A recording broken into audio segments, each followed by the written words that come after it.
মূলত হচ্ছে আমি একজন অলস মানুষ, কি বলবো, দিনের 12টা 1টা ছাড়া ঘুম থেকে উঠি না। আজকে হঠাৎ করে বড় ভাই ফোন দিয়ে বলতেছে, কি রে ইয়াসিন কই তুই? আমি বললাম ভাই আমি তো এখনো ঘুমাইতেছি। পরে বললো অনেকক্ষণ ঘুমাইছস, এবার উঠ, একটু পিলগিরি বাজার যাইতে হইব। তো আর কি করবো, ভাইয়ের কথা মতো সাথে সাথে ঘুম থেকে উঠা পিলগিরি বাজারের উদ্দেশ্যে রওনা দিয়ে দিলাম। আমার রাস্তায় এসে দেখি হঠাৎ করে বন্ধু শান্তর সাথে দেখা। পরে আর কি করবো, শান্তর সাথে কথা বইলা ছোট্ট একটা ভাইয়ের গাড়িতে উঠে গেছি। বাইরে বললাম ভাই আমি তো পিলগিরি যাবো। ছোট ভাই বলতেছে ভাই পিলগিরি বাজার পর্যন্ত তো যাবো না, একটু সামনে আপনার নামাই দিমু। পরে কি করলাম, বুক ভরা কষ্ট নিয়ে সামনে নামে গেলাম, আর অল্প রাস্তা আমি হাইটাই চলে আসলাম পিলগিরি বাজারে। মূলত আজকে পিলগিরি বাজার যাওয়ার উদ্দেশ্য হচ্ছে ওষুধ কেনার জন্য যাইতেছি। আর আমাদের পিলগিরি গ্রামের মধ্যে প্রাকৃতিক সৌন্দর্যের অপরূপ দৃশ্যগুলো অনেক সুন্দর। বললাম না ছোট ভাই তো পিলগিরি বাজার পর্যন্ত যাইবো না, তারপর কি করব, ওইটুকু রাস্তা আমি ছোট ছোট পায়ে হাইটা যাইতেছি। মূলত আমাদের বাড়ি থেকে পিলগিরি বাজার পর্যন্ত হাইটাই যাইতে হয়, তবে আমি তো আবার ভিআইপি মানুষ, গাড়ি ছাড়া আমি কোথাও যাই না। তো যেমন কথা তেমন কাজ,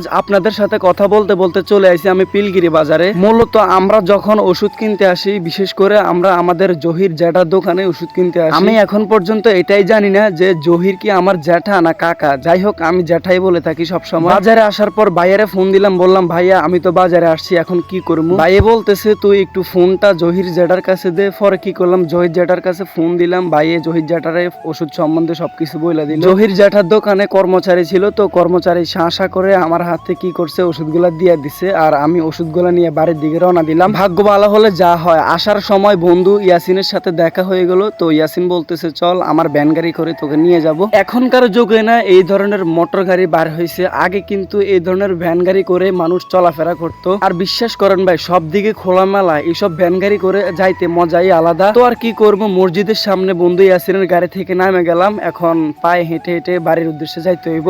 আর আমাদের মসজিদ থেকে আমাদের বাড়ি বেশি দূরে না, হাইটা গেলে 1 মিনিট বা 1.5 মিনিট সময় লাগে। তো আজকের ভিডিওটা এতটুকু পর্যন্তই। নেক্সট কোনো ভিডিওতে আপনাদের সাথে আবারও কথা হবে। সবাই ভালো থাকবেন, সুস্থ থাকবেন, নিজের প্রতি খেয়াল রাখবেন। আল্লাহ হাফেজ।